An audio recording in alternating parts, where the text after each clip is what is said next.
Magandang araw mga bro, welcome back to my channel, Mintek Vlog. So ito, meron tayong si-share Samsung inverter washing machine. Yan. So ang problem dito, sabi ng mayari, ayaw daw mag-start. So testing natin. Plug in. So on. Yan. So try natin sa spin.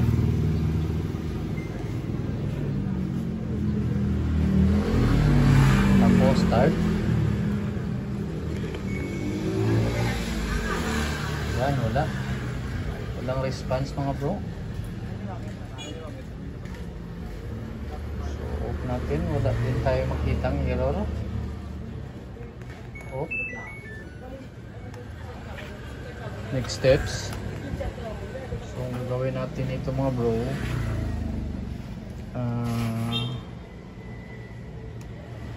Try natin dito sa front panel. Dito tayo mag troubleshoot.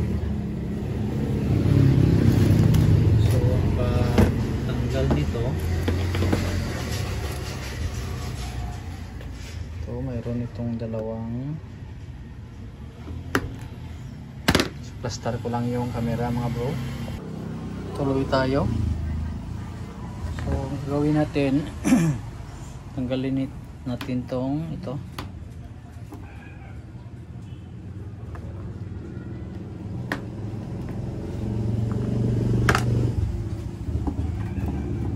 Kalawang mga bro.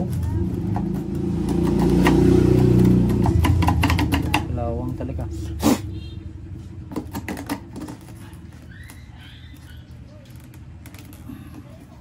Ayaw na maano mga bro. So pause ko lang muna. Kailangan nating tanggalin muna to kasi babaklasin natin tong pinaka mainboard nito. Tuloy tayo.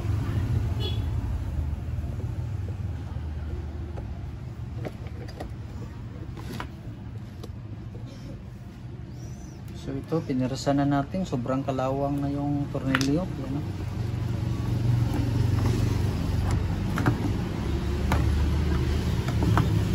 ito kalasin pa natin to.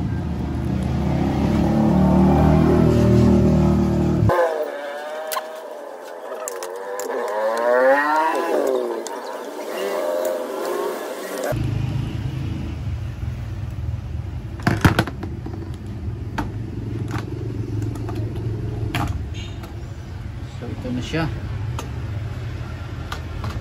Ito yung pinaka mainboard nya. Pag ganito mga bro,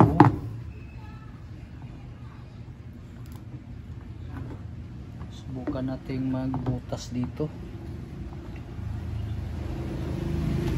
Dito tayo magbutas mga bro. Dito banda. Ito banda. Butasan natin to.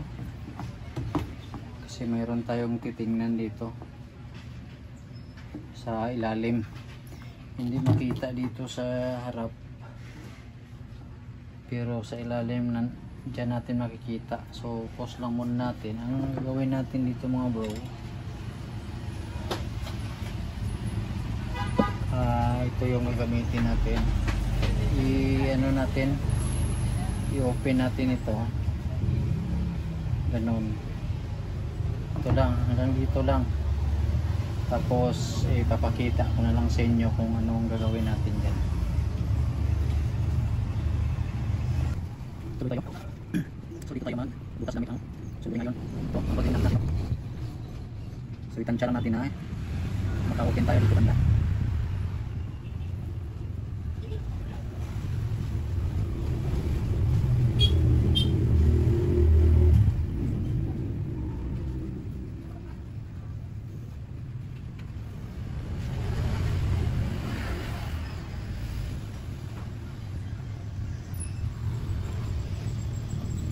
Yung pinaka main suspect natin mga bro, itong pinaka control board.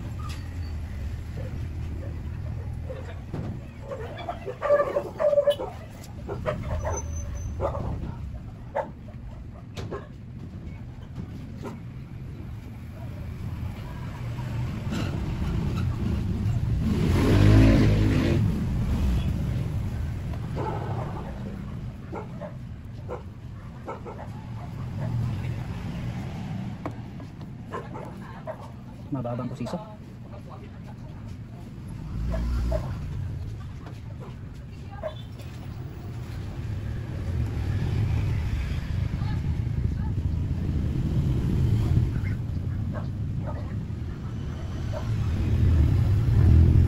Ayan po.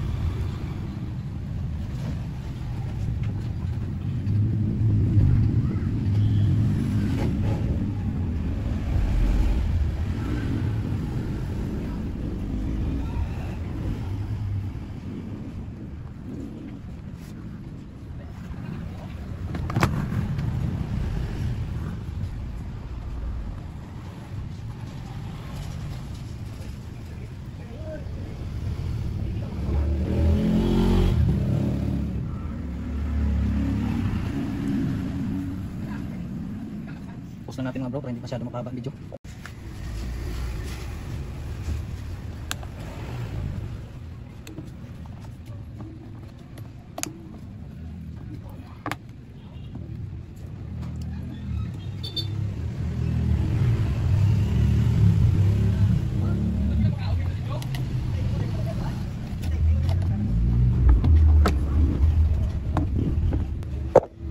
Lapit. So yan mga bro. So ito yung dito tayo mag troubleshoot sa loob. Tanggalin pa natin tong silicone. Tuloy tayo mga bro. So yan. Hindi makita sa ilaw. Kung napapansin natin,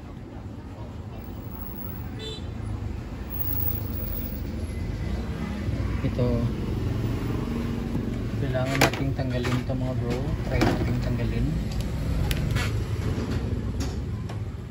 itong capacitor na to. Yan, meron siyang label dyan, C160 mga bro. So yan lang ang i-unload natin.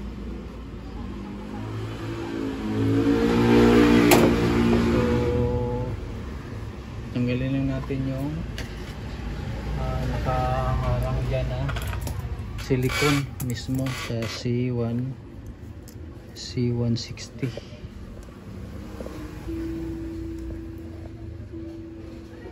Ano?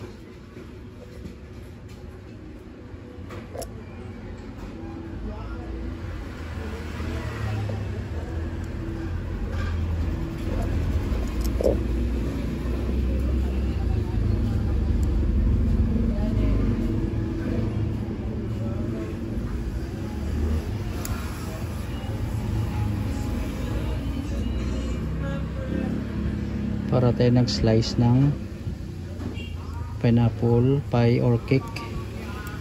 Yan o.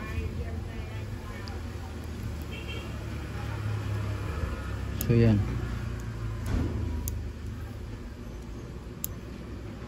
Ang basa sa ilalim.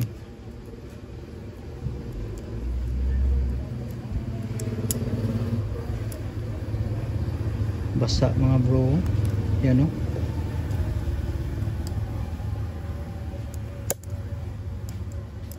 So itong capacitor na to, ito yung i-unload natin.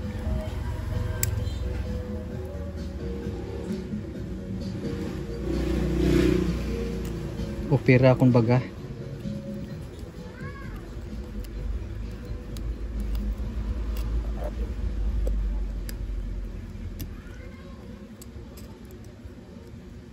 Try natin kung gagana pa siya.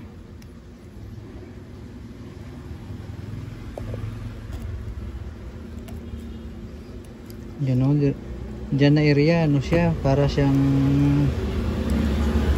moisture.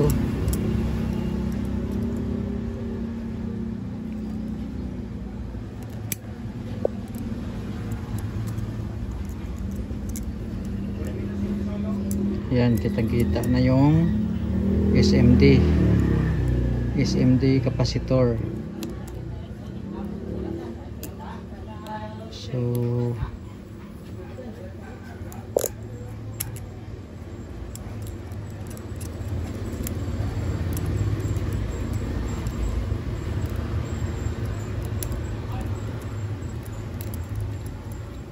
yan siya mga bro.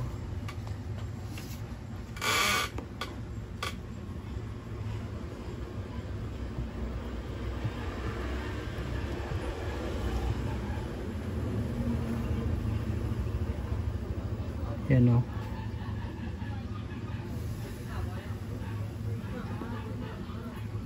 C160.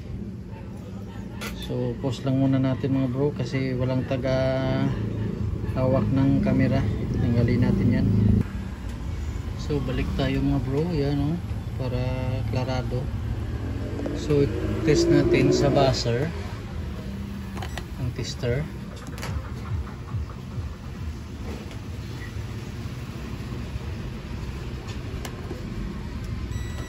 Yan. Kung i-test natin tong capacitor na to,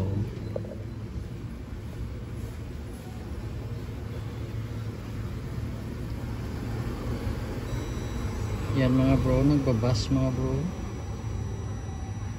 Reverse natin. Reverse. Isang kamay lang to mga bro, pasensyahan nyo na. So don't forget to subscribe my channel mga bro. Thank you very much. Yan, sure.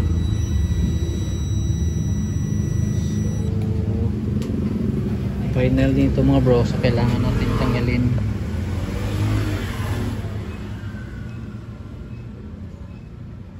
Unload natin. Yan. Yan na mga bro. Tanggalin na lang natin. So ito siya. Yan siya mga bro. So ilagay lang natin to sa dito. Yan. Yan siya.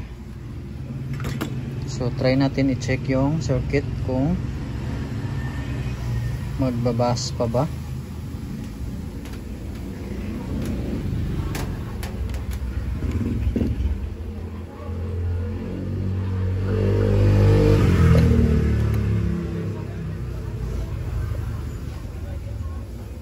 So wala na mga bro. Clear na. Ano? Itong pisa na to wala rin pero grounded siguro ito. Leak siya mga bro. Try natin sa resistance. Yan.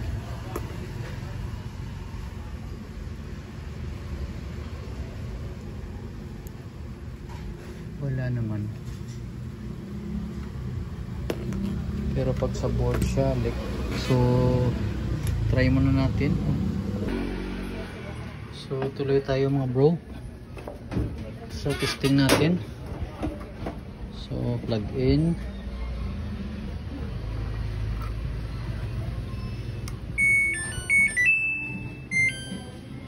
Di error mga bro. So kasi hindi natin nasara. So stop muna natin. Off muna. Off. So close natin yung cover. So power on tayo. Yan. So hindi na siya nag-error. So try natin sa spin. Ito yung spin.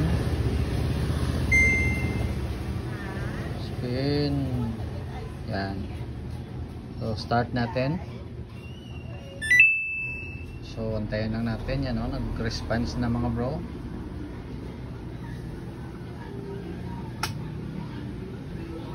So antayin lang natin. Yan. Nag-release na. So, kanina 4. Santayin natin mag 4. Bago mag 4, sana ikot na. Ayan mga bro. Nag-spin na siya.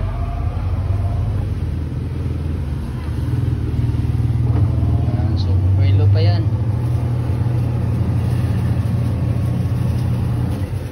So, success mga bro ang ginawa natin. So, ang gagawin natin dito sa circuit is takpan natin, ibalik natin tong ano. So, ibalik lang natin, lagyan natin ng insulator. So, yan o. Under na yan ha. Yan mga bro. Yan, ang butas na yan, balik natin yung cover. Itong ano,